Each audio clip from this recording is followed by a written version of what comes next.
Hi everyone, welcome back to Wonsulting's YouTube channel. My name is Veronica. If you have not seen me, or in this case, heard me before, I am one of the social media marketing interns here at Wonsulting, and today we're bringing you a podcast-like episode, so it's a little different. I hope you enjoy, but we're going to be taking you through how to prepare for a technical interview for product management, and we're going to be learning from a professional product manager. She is going to take us through a framework as well as an example of how to go through a type of product management technical interview called Product Sense. So without further ado, I'd like to introduce you to my friend Christina G. Hi everyone, I'm Christina. I'm currently a product manager at a fintech startup called Affirm. We're really focused on honest and financial products, and we're trying to disrupt the way we think about credit cards. Prior to that, I was a product manager at Microsoft, where I was working on building the welcome screens that you see when you buy a PC for the first time. I've had my fair share of interviewers, both interviewing people and being interviewed, so I'm here to share some tips and tricks on how to ace the product management interview. As I understand it, there's several types of product management interviews, and today we're going to be focusing on the technical one called Product Sense. Could you explain to everyone who may not know what a Product Sense interview is, what it is, and how to best prepare for it? Great, yeah. So a product sense interview is meant to test how a candidate is able to make sense of an ambiguous problem and apply creativity to it, rationalize the trade-offs, and ultimately build the best product for the end user. Some of the product interview questions could look something similar like, how would you improve Facebook Marketplace? Or how would you design an alarm clock for a deaf person? Or how do we increase engagement for LinkedIn? Yeah, I can totally see how these are applicable business challenges that you could possibly face at a company. And it sounds like there's not one right answer. So for anyone who might potentially get a product sense interview, is there some sort of framework that you could share with us to help us answer the questions that we would get? That's right. There's no right answer here, but as someone who has gone through several Product Sense interviews and now interviewing people at Affirm for Product Sense, there is a general framework that can help you out called the C.I.R.C.L.E.S method. So what does C.I.R.C.L.E.S stand for? C.I.R.C.L.E.S. So the first C is comprehending the situation, being able to explain what the problem is, who is involved in the problem, why is this problem happening, and how. Identifying customers, being able to really crystallize who is the customer that you're focusing on. Reporting their needs is the R part. How do we think about this problem in relation to the end user, and what do they care about? The second C is cutting through prioritization. So those are things like, how do we think about prioritizing out of all the problems that we're thinking about or all the needs that the customers have? How do we think about bringing the most important ones out and the ones that will help us make the most money as a company? L is listing solutions. So those are all based on what you know about the customers, what their needs are, and the goals of the company. What are some of the creative solutions that we can apply here to help solve their problems? E stands for evaluating trade-offs. So thinking about all of your solutions that you have, as well as the company goals. How do you think about trading these ideas off? And S is summarizing the recommendation, being able to recap and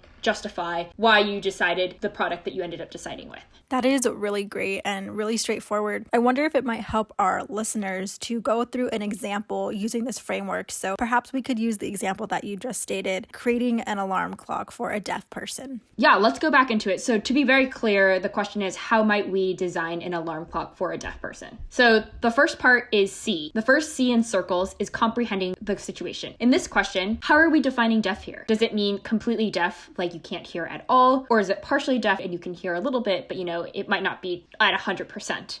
As we're comprehending the situation, when we say alarm clock, how are we defining what an alarm clock is? Does that just mean a device that helps us wake up? Or does it need to indicate the exact time as well? And finally, why would we design an alarm clock for a deaf person? I think most people here tend to say it's the right thing to do. We're helping to serve an underserved community. But if you zoom back and think about it, especially as a product manager, this is really important. If we're able to design an alarm clock for a deaf person, then you're building an alarm clock that should work for universally everyone and theoretically should be a better experience for everyone, even those with the privilege to hear better, which will eventually help drive growth and revenue for our company as the alarm clock company. All of these ways of comprehending the situation, these are the types of clarifying questions that you want to ask to make sure that you are on the same page of understanding who the users are, what the objective is, and what we're trying to accomplish. The next part that I in circles is identifying customers. How are deaf people currently using alarm clocks today, right? We're really identifying the right customer. Do they rely on other senses to help wake them up? For example, perhaps they ask someone to wake them up. Maybe you have a vibration start watch while you're in the interview process.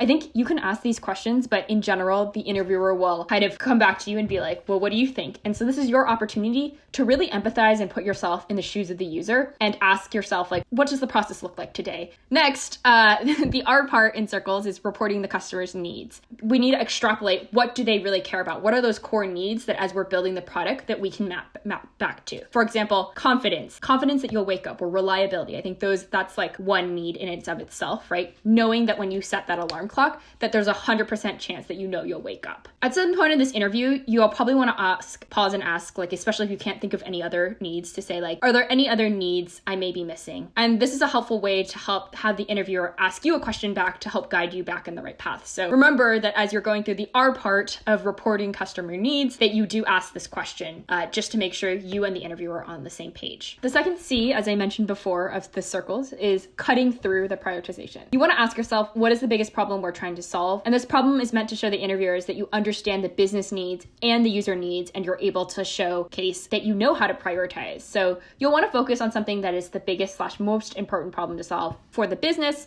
but is also a huge pain point for the user. And I'd argue for this problem that we would actually want to brainstorm more solutions first before deciding which one we want to try to build. Again, like I said, this is just a framework. This prioritization process, I think, should actually come after we do the brainstorming, just so that we're at the point where we actually know what the user needs are. We understand what people and deaf people care about for alarm clocks. We're not at that point where we need to prioritize. So I actually say, like, let's go to L, skip the C in this part, and we'll come back to it. Sound good? Yeah, sounds good. Okay, perfect. So L, list solutions. This is my favorite part of the interview because it allows you to show off your creativity around the solution. I would really encourage you to have a mix of very reasonable solutions, like things that we could do potentially in the next week or the next month, and some crazy ideas, like some that might not even really happen or so far out in the future, like 20 years, that, are pretty crazy.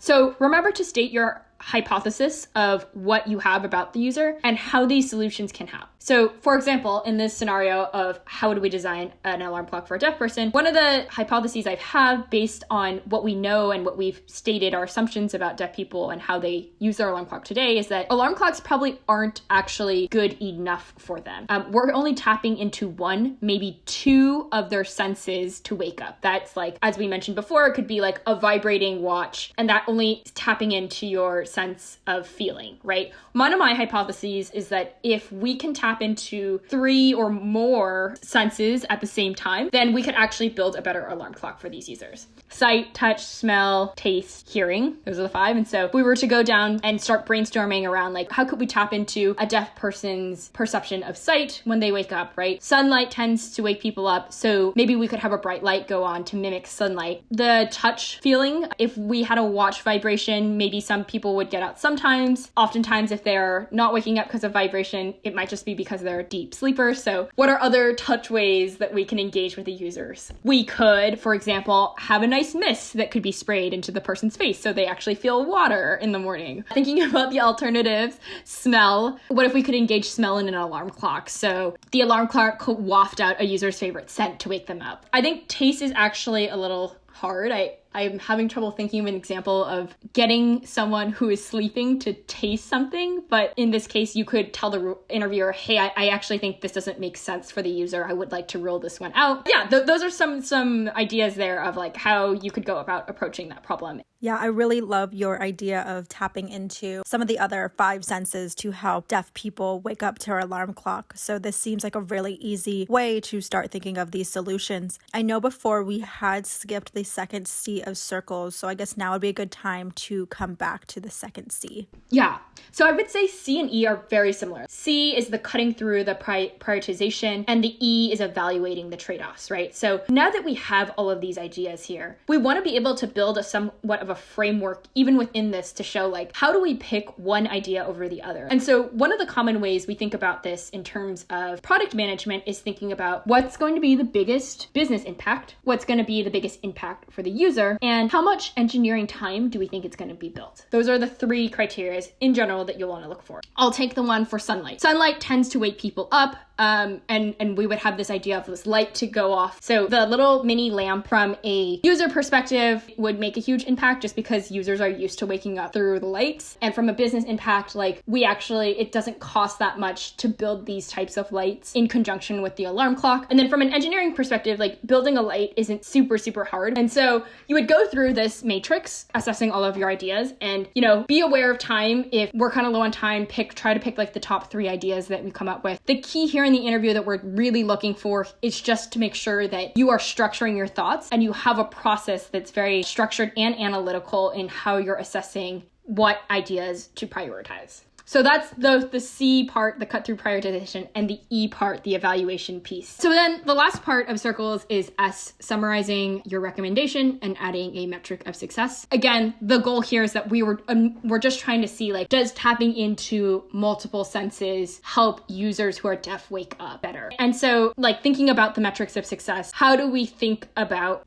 we built something and users actually like it and it's working, right? The metric of success I would use are the number of users who create an alarm versus the number of people who turn it off. Like, that number theoretically should be close to 100, right? Like, if I'm setting my alarm for 7 a.m. tomorrow morning, we should see the number that, like, Christina turned off that alarm at 7 a.m., right? And so if we see that not enough users are turning off the alarm, then it shows that our alarm system isn't working. People are still sleeping through the alarm clock. Wow. Thank you, Christina, so much for going through a product sense interview as well as the C.I.R.C.L.E.S framework and providing the example of a deaf person in need of an alarm clock to go through that framework. We really appreciate having you here. Awesome. Yeah. Thanks, Ronnie, for having me. Yes, of course. So I hope you guys enjoyed this video. Please remember to like, comment, share, rate, and subscribe, and hit the notification bell so that you are notified every single time we upload a new video. And we'll see you guys next time. Bye.